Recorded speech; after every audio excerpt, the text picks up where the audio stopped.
Super star Mahesh Babu దర్శకధీరుడు Rajamouli కాంబోలో ఓ cinema రాబోతున్న సంగతి తెలిసిందే. SSMB29 వర్కింగ్ టైటిల్తో తెరకెక్కుతున్న ఈ చిత్రంలో మహేష్ బాబు న్యూ లుక్లో కనిపించబోతున్నారు. అయితే రాజమౌళి ఈ మూవీని భారీ స్థాయిలో తెరకెక్కించాలనే ప్లాన్ చేస్తున్నాడు. ఇక ఈ సినిమాకు సంబంధించిన పూజా కార్యక్రమాలను రీసెంట్గా గుట్టు చప్పుడు కాకుండా చేసిన విషయం విదితమే.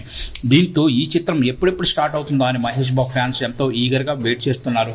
ఈ క్రమంలో ఓ ఫోటో సోషల్ మీడియాలో తెగ చక్కర్లు కొడుతోంది. వైరల్ అవుతున్న ఫోటోని బట్టి చూస్తుంటే తాజాగా మహేష్ బాబు ఓ షూటింగ్లో పాల్గొన్నట్టు తెలుస్తోంది. అయితే రాజమౌళితో చేస్తున్న సినిమా పూజా కార్యక్రమం లాగే షూటింగ్ కూడా ఎవరికి తెలియకుండా చేస్తున్నారని ఫ్యాన్స్లో ఒకటే చర్చ. ఇక ఈ విషయంపై ఆరా తీయగా మహేష్ బాబు షూటింగ్లో పాల్గొన్న మాట నిజమే, కానీ అది SSMB29 మూవీ షూటింగ్ కాదని క్లారిటీ వచ్చింది. సూపర్ స్టార్ ఇటీవల ట్రూ జోన్ సోలార్ అనే కంపెనీకి బ్రాండ్ అంబాసిడర్గా వ్యవహరిస్తున్న సంగతి తెలిసిందే. ఇక దానికి సంబంధించిన యాడ్ షూట్లో మహేష్ బాబు తాజాగా పాల్గొన్నాడట.